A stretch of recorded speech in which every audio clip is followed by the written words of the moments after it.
শুধুমাত্র যে জুলাইয়ের আন্দোলনের মধ্যে দিয়ে তিনি তার পতন ঘটেছে বটে, কিন্তু এই ধরনের একটি দানবীয় সরকারের পতন ঘটানোর জন্য 15 বছর নিরবচ্ছিন্ন সংগ্রাম করতে হয়েছে বিএনপির নেতাকর্মীকে। এর সাথে আরও কিছু গণতন্ত্রবানা দল রয়েছে এবং এটা করতে গিয়ে আমাদের প্রায় 800-র বেশি নেতাকর্মী গুম হয়েছে, বিচার বহির্ভূত হত্যার শিকার হয়েছে অসংখ্য নেতাকর্মী। এছাড়াও কত যে চোখ অন্ধ হয়ে গেছে, চোখে গুলি লেগে, আপনার শটগানের গুলি লেগে, পুলিশের অত্যাচারে, পুলিশের নিপীড়নে তার কোনো ইয়াত্তা নাই।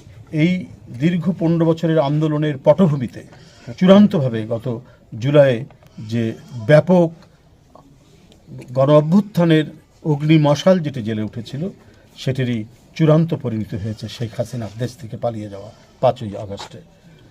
তো সাংবাদিক বন্ধুরা, আমরা এখন যারা আহত হয়েছেন, নিহত পরিবার যারা রয়েছেন, তাদেরকে সহমর্মিতা জানানোর জন্য যে যেখান থেকে পারছে সবাই ছুটে যাচ্ছেন, পাশে দাঁড়াচ্ছে। কাজ মানে হচ্ছে মানুষের পাশে দাঁড়ানো, মানব কল্যাণের কাজ দিয়েই রাজনৈতিক দল জনগণের কাছাকাছি পৌঁছায়। রাষ্ট্রপতি বিশ্বাস করতেন, এটা বিশ্বাস করতেন দেশনেত্রী বেগম খালেদা বিশ্বাস করেন দেশ তারেক রহমান।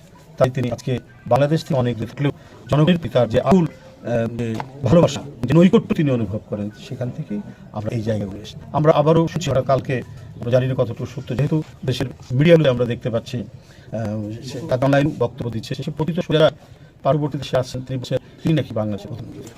তো এই যে কথাটা উনি বলেছেন বা বলছেন, এ হচ্ছে এক ধরনের হারানোর বেদনা থেকে, মানে বাংলাদেশটাকে একটা জমিদারি মনে করতেন, সে পরিবারের একটা জমিদারি। এখানে যত কাঁঠাল গাছ, যত আম গাছ, যত পুকুর, যত জায়গা জমি, এটা হচ্ছে সব শেখ পরিবারের, তার যে নায়েব, গোমস্তা এবং আওয়ামী লীগ, যুবলীগ, ছাত্রলীগের তাদের। সেখানে আমরা কি দেখছি, এখনো কিন্তু ওই যুবী ছাত্রলীগ সাথে করছে। আর যদি ইঙ্গিত করে কথা বলি, তাহলে আমি বলবো আপনি প্রায় 1 মাস ক্ষমতায় আছেন, তো তাহলে এই চাঁদাবাজ কে কোথায় আছে সেটা তো ধরার কথা। আপনার তো গভর্নমেন্ট, আপনি অন্য জায়গায় আপনি কথা বলবেন। গণতন্ত্র আমরা বিভিন্ন রাজনৈতিক সবাই ওদের কথাটাও কিন্তু সমর্থন দিচ্ছে, তাহলে নিজের ব্যর্থতার কথা তিনি অর্থমন্ত্রী তুলে ধরার চেষ্টা করছেন, অর্থ পৃষ্ঠে তুলে ধরার চেষ্টা করছেন। আসলে ঠিক আমরা দেখছি in the name of BNP, যদি কেউ চাঁদাবাজির খবর পেয়েছি, কেউ যদি কেউ দখল খবর পেয়েছে, সাথে সাথে তার বিরুদ্ধে ব্যবস্থা গ্রহণ করা হয়েছে, কে কারো পদ থেকে সরিয়ে দেওয়া হয়েছে, কারো বহিষ্কার করা হয়েছে, কারো বিরুদ্ধে বহিষ্কার করে মামলা দেওয়া হয়েছে। এই দৃষ্টান্ত আপনারা, মানে আমি এর মধ্যেও আবার এই টাকার মধ্যেও কত দুর্নীতি হয়ে আছে।